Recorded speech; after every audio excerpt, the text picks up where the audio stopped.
사도신경으로 신앙 고백하시겠습니다. 전능하사 천지를 만드신 하나님 아버지를 내가 믿사오며 그 외아들 우리 주 예수 그리스도를 믿사오니 이는 성령으로 잉태하사 동정녀 마리아에게 나시고 본디오 빌라도에게 고난을 받으사 십자가에 못 박혀 죽으시고 장사한 지 사흘 만에 죽은 자 가운데서 다시 살아나시며 하늘에 오르사 전능하신 하나님 우편에 앉아 계시다가 저희로서 산 자와 죽은 자를 심판하러 오시리라. 성령을 믿사오며 거룩한 공예와 성도가 서로 유통하는 것과 죄를 사하여 주시는 것과 몸이 다시 사는 것과 영원히 사는 것을 믿사옵나이다. 아멘. 찬송가 304장 찬송하시겠습니다.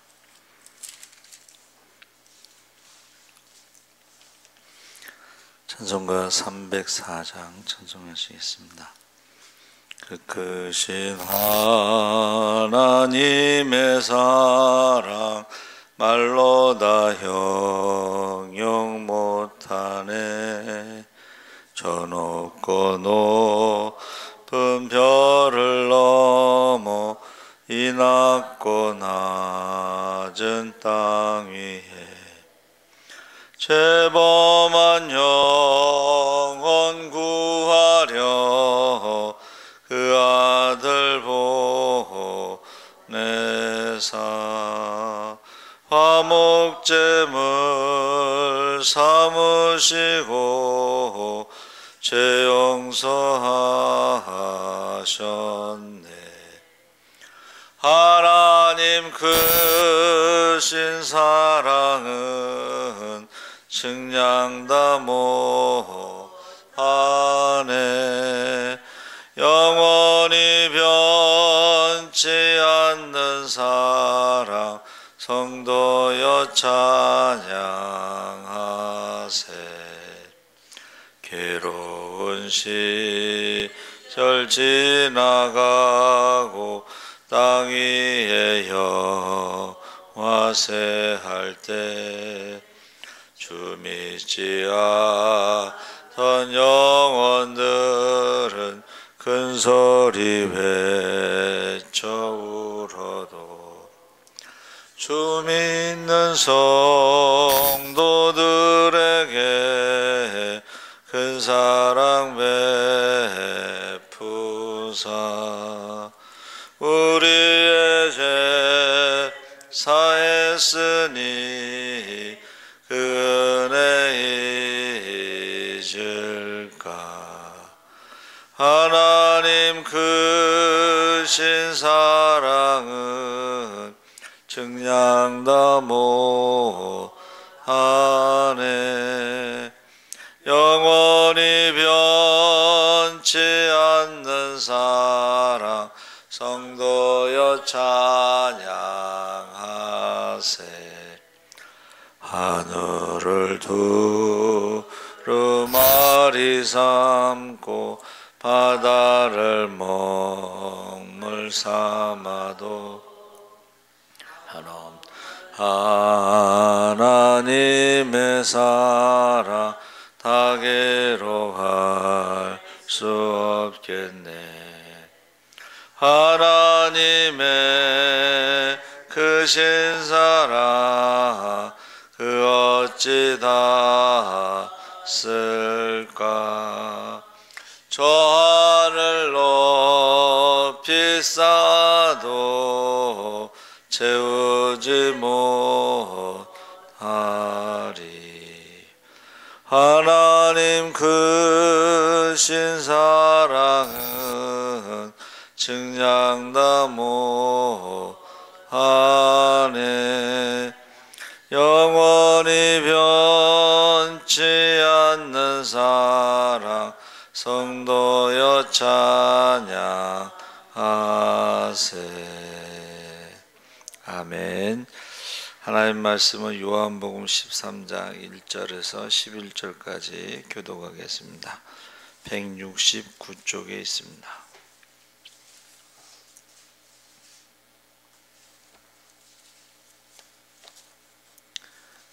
13장 1절에서 11절까지 교독하겠습니다. 유월절 전에 예수께서 자기가 세상을 떠나 아버지께로 돌아가실 때가 이른 줄 아시고 세상에 있는 자기 사람들을 사랑하시되 끝까지 사랑하시니라.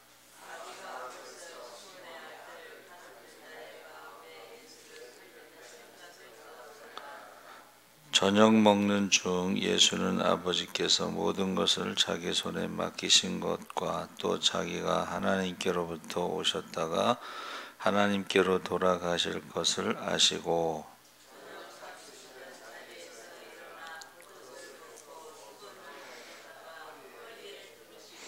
이에 대야에 물을 떠서 제자들의 발을 씻으시고 그 두르신 수건으로 닦기를 시작하여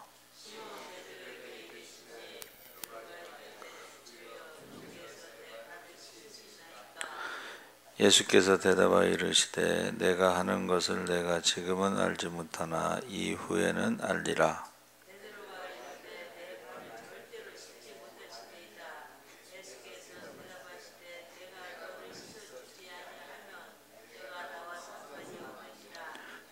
시몬 베드로가 이르되 주여 내 발뿐 아니라 손과 머리도 씻어 주옵소서.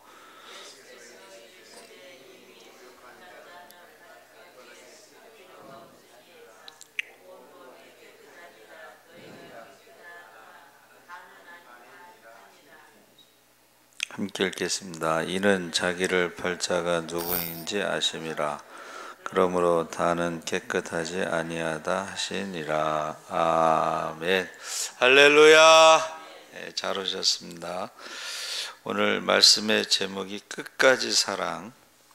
13장부터 진행되는 요한복음 후반부의 핵심이 가장 위대한 표적은 십자가를 통한 계시입니다. 전반부에 등장하는 여러 표적들을 통해 예수님께로 나온 사람들이 있었는데 그러나 보다 근본적인 목적은 제자들을 훈련하시기 위함이고 후반부의 가르침의 고별 설교. 예수님이 마지막 십자가에 지시기 전에 이제 최후의 만찬 유월절 식사하면서 고별 설교를 하신 거죠. 13장 후반부터 전체 내용이 요약되어 있는 것이 바로 13장인데 본문의 세족식을 통해 예수님의 겸손한 사랑 이야기가 이어지면서 유다의 배신 이야기와 짝을 이루고 있습니다. 사랑의 계명에 대한 이야기는 베드로의 부인 예고와 긴장 관계를 이루고 있습니다. 이러한 사건들은 주님의 끝까지 사랑하심과 연관되어 있습니다. 그래서 유월절 전에 자기가 세상을 떠나 아버지께로 돌아가실 때가 이른 줄 아시고 세상에 있는 자기 사람들을 사랑하시되 끝까지 사랑하시니라.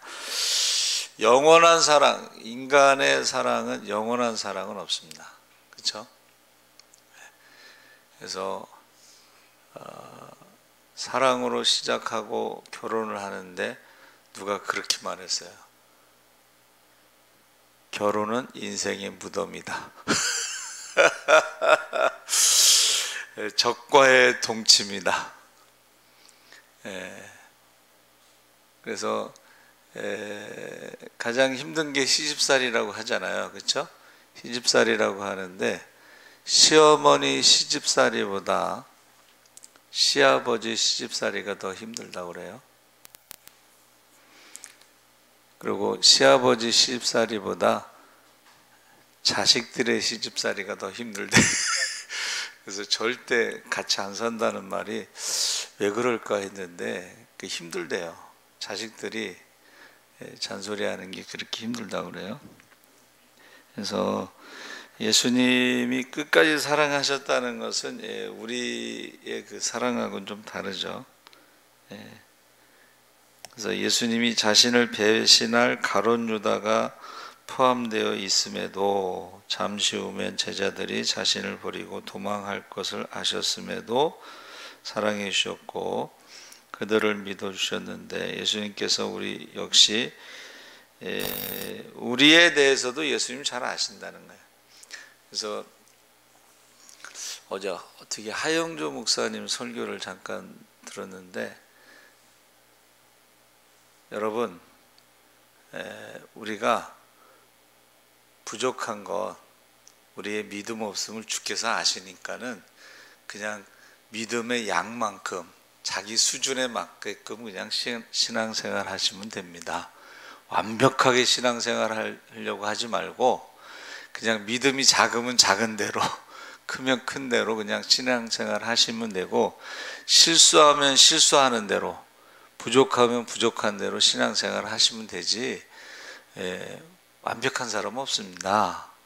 하나님 앞에서 완벽한 사람 없습니다. 그러면서 그냥 자기의 그 믿음의 분량대로 열심히 신앙생활 하시고 성실하게 신앙생활 하시면 그것으로 만족하지, 예수님께서 왜 완벽하지 않았느냐, 왜 완전하지 않았느냐 이러면서 책망하시지 않는다, 이제 그런 말씀을 하셨어요. 그래서 없으면 없는 대로, 있으면 있는 대로 이렇게 신앙생활 하라 그랬습니다. 그래서 아신다는 거예요.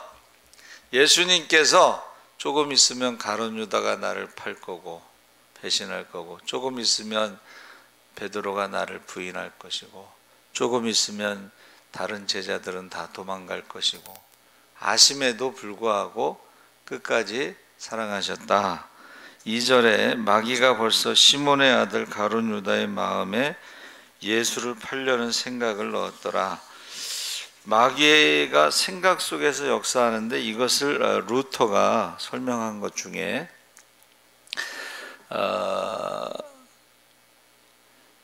유명한 말이 있습니다. 루터가 설명한 건데, 새가 머리 위를 날아가는 것을 막을 수는 없지만 머리에 둥지를 틀게 해서는 안 된다.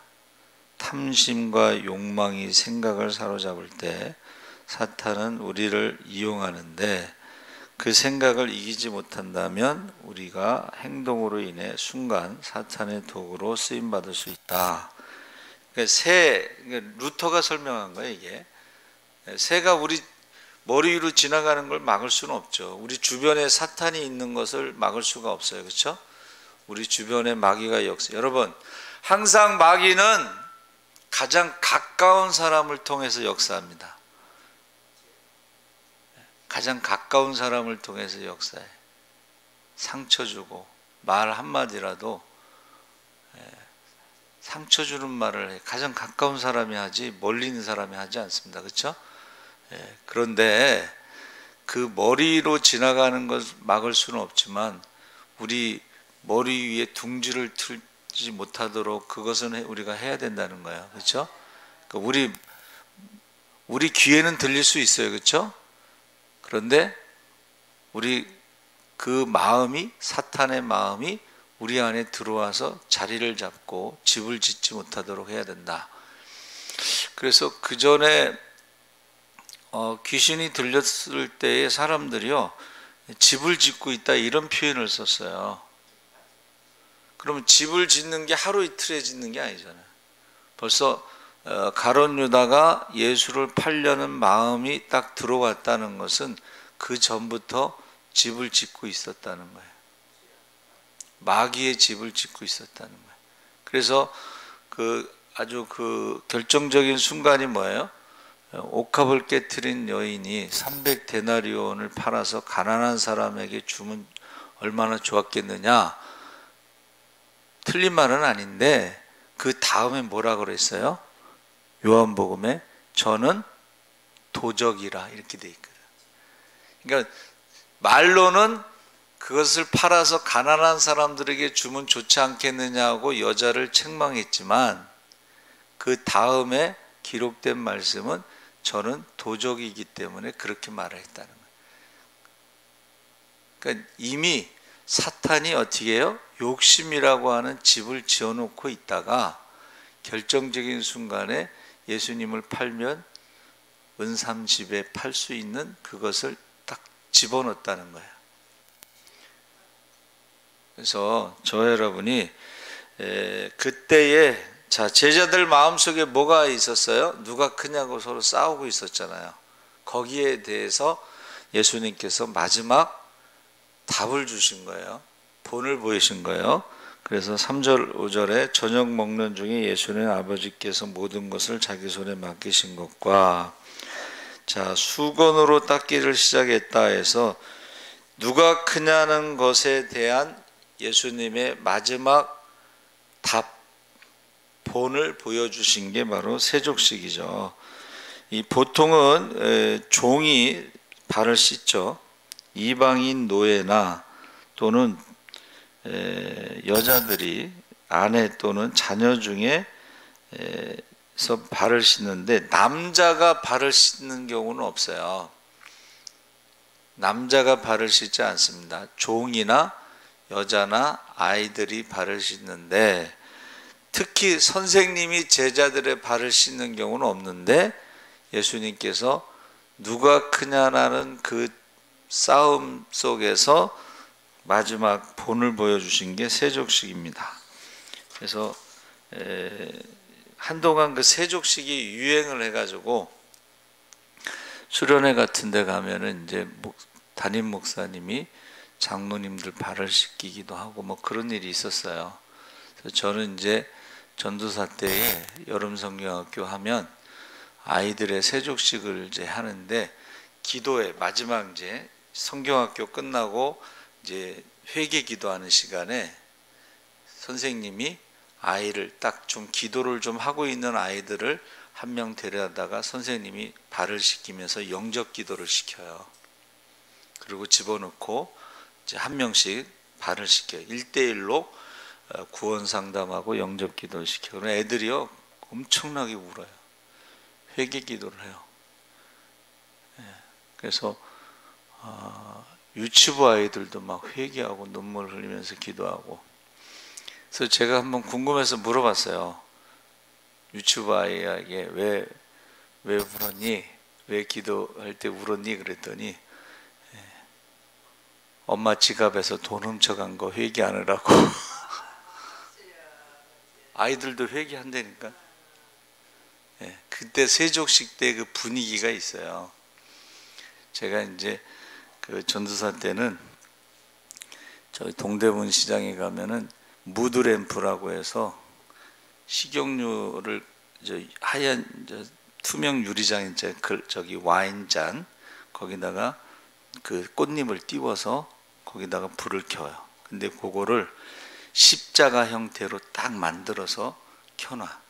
그러면 아이들이 거기에 쏙 빠져. 근데 거기서 이제 회개 기도를 시키면은 한 명씩 세족식 하고 나면은 아이들이 엄청나게 회개해요. 예.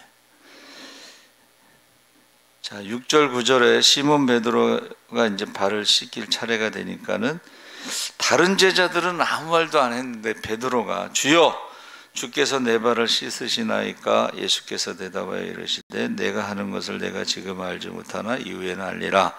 베드로가 이르되 내 발을 절대로 씻지 못하시리이다. 예수께서 대답하시되 내가 너를 씻어주지 아니하면 내가 나와 상관이 없다, 관계가 없다.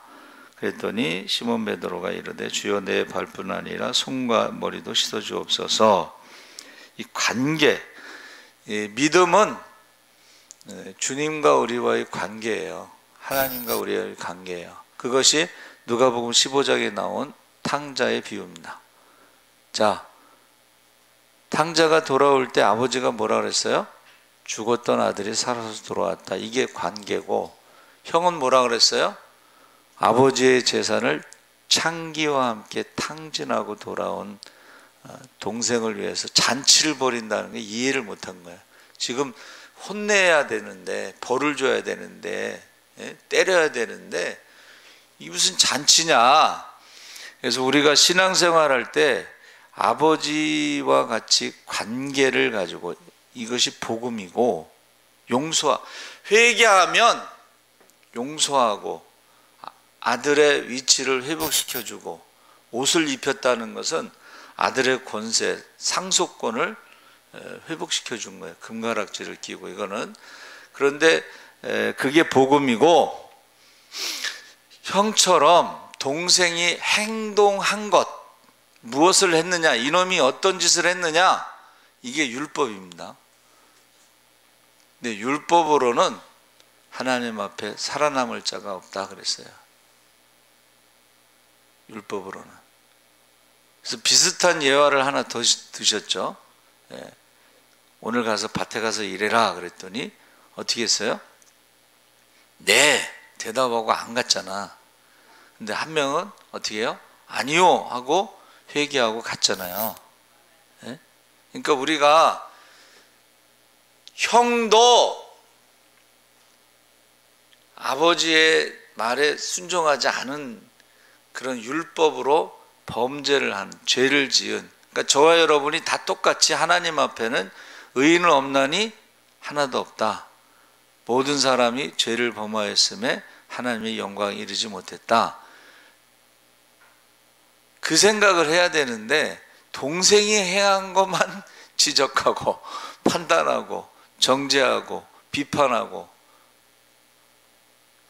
그러면 그 동생은 또 형이 잘못한 건 모르겠어요? 동생도 형이 잘못한 건 알겠지. 동생도 형이 아빠 돈 훔쳐간 거 알 거 아니야. 그렇죠? 그러니까는 우리가 서로 판단하고 비판하고 정죄하는 그것은 율법적인 신앙이, 율법적인 거. 자, 판단하고 비판하고 정죄할 수 있는 것은 하나님밖에 없습니다. 사람들이 하나님과 같이 되려고 하는, 그러니까 자기가 하나님이라고 착각하고 자기는 죄가 없다고 생각하는 거야.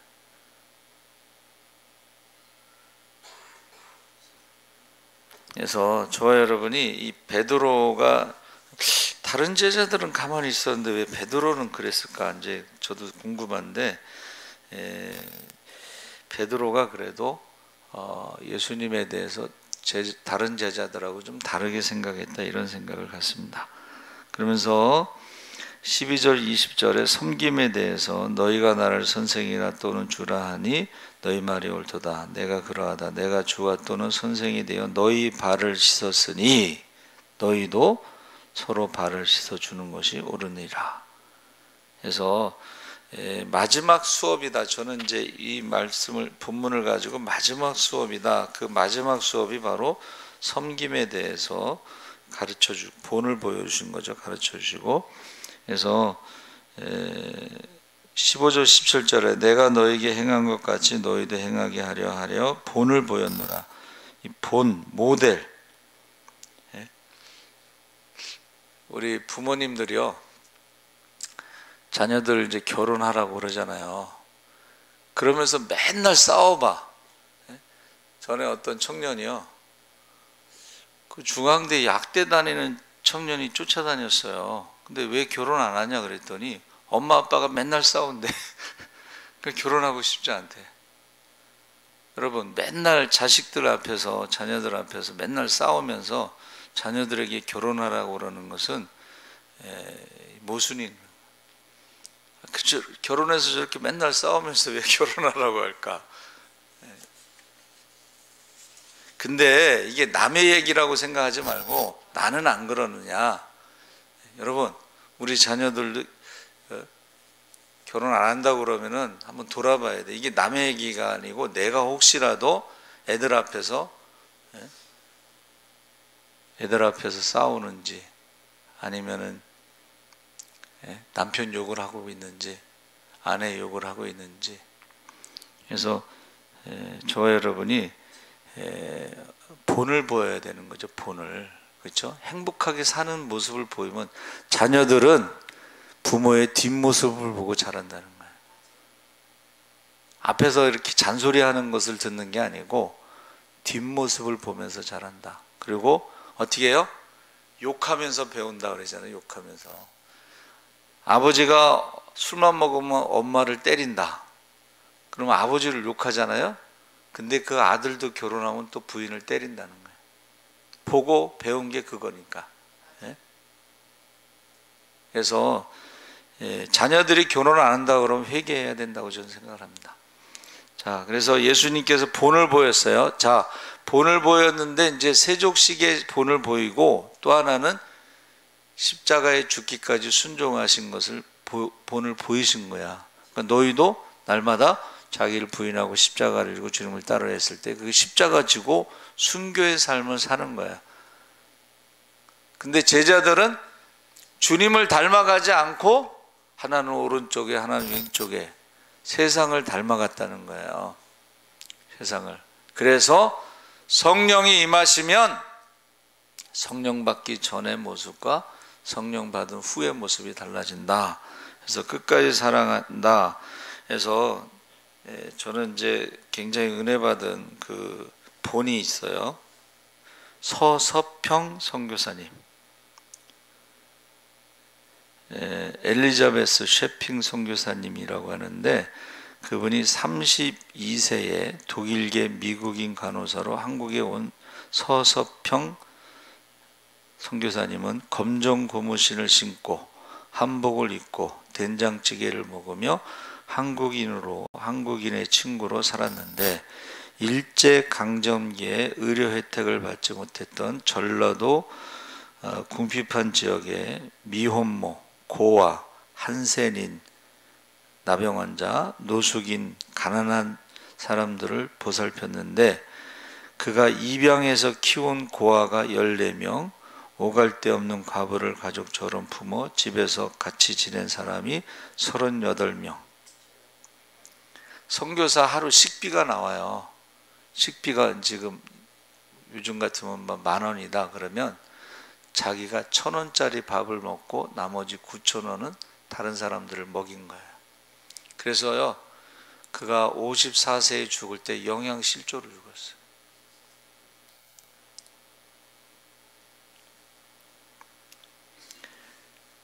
본을 보였다는 거예요. 전에도 한번 얘기했죠.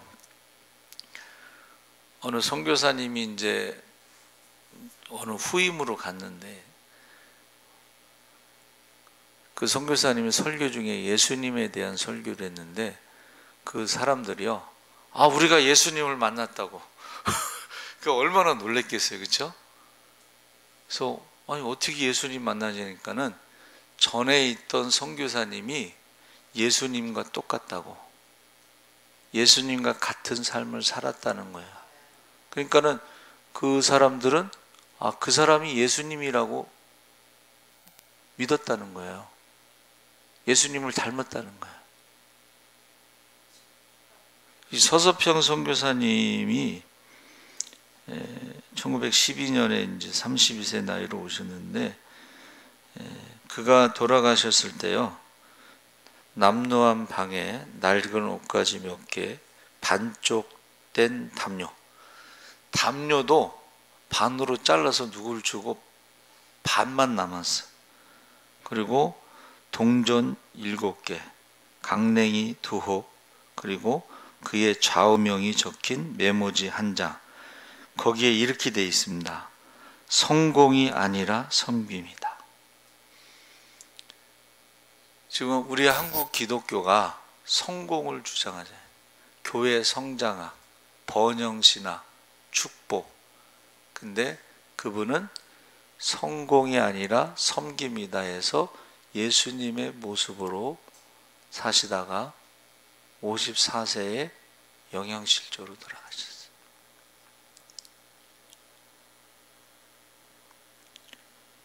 이게 제가 두 번째 서서평 선교사님에 대한 설교 내용인데 그때도 울었지만 지금도 많이 울었어요. 여러분, 본을 보인다는 게 예수님의 삶을 닮아가는 거예요. 끝까지 살아. 여러분, 그 사람들이 서서평 선교사님을 막 섬기고 그런 게 아니고, 그래서 최근에 이제 그 서서평 선교사님의 무슨 기념물을 갖다가 만들었다고 해요, 장로교에서. 저 여러분이 끝까지 본을 보이는 것은 예수님을 닮아가는 거예요. 그래서 저도 많이 타락했구나 그런 생각을 갖습니다. 많이 타락했구나. 세상적으로 너무 많은 것을 누리고 살아가고 있구나, 그런 생각을 갖습니다. 알면서도, 나를 배신할 것을 알면서도, 나를 버릴 것을 알면서도, 나를 부인할 것을 알면서도 끝까지 사랑하신 거예요. 그래서 마지막에 그 섬김에 대해서 세족식이 있고, 또 하나는 십자가에 죽기까지 순종하신 거예요. 성령 받기 전에는 이해할 수 없는 일이고, 나중에 성령 받은 다음에 그것을 이해할 수 있었고, 제자들도 순교자의 길을 걸어가게 된 것입니다. 살아계신 하나님 아버지, 감사합니다. 우리는 끝까지 사랑하지 못하지만 예수님께서 제자들을 끝까지 사랑하셨습니다. 누가 크냐고 싸우는 제자들에게 섬김에 대해서 본을 보여주셨습니다. 십자가에 죽기까지 순종하셨습니다. 우리가 예수를 닮아가게 하여 주시옵소서. 감사하며 예수님의 이름으로 기도하옵나이다. 아멘. 하늘에 계신 우리 아버지여, 이름이 거룩히 여김을 받으시오며 나라의 임하옵시며 뜻이 하늘에서 이룬 것 같이 땅에서도 이루어지이다. 오늘날 우리에게 일용할 양식을 주옵시고, 우리가 우리에게 죄 지은 자를 사하여 준 것 같이